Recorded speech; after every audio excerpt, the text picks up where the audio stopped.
Вот такие дела, братан, прикинь.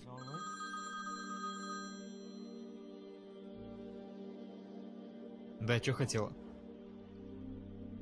Приду домой, как освобожусь. Еду приготовил, нет? Сколько раз тебе говорил так не делать?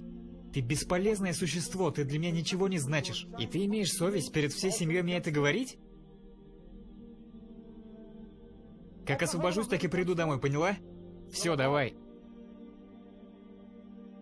Это что такое, Стив? Она меня достала, братан. Сил нет терпеть. 2 года уж вот так, и становится все хуже. Сыт по горло. Ерунда, поверить не могу, что ты так с женой разговариваешь. Наш пророк, саллиллаху алейхи вассалям, учил нас, что лучшие из вас — это лучшие в отношении к женам, а я самый лучший для своих жен. А это что было? Она не понимает. Да, она может ошибаться, но это ж не значит, что можно с ней так разговаривать. Наш пророк велел нам, Стив. Сам же знаешь, он велел нам быть добрыми и мягкими по отношению к нашим женам. А все из-за чего, Стив? Из-за еды? Наш пророк никогда не жаловался ни на что из того, что ему подавали.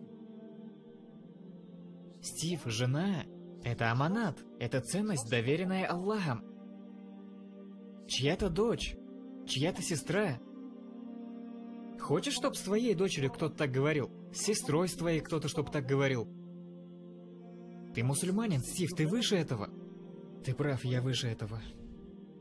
Она заслуживает лучшего отношения. Мне нужна помощь. Да нормально все. Всем нам в определенный момент нужна помощь. Обращение за помощью, Стив, не делает тебя хуже. Это делает тебя лучше. Так что начни с извинений. Купи ей подарок. И не переживай, я тебе помогу. Я буду меняться. Иншаллах.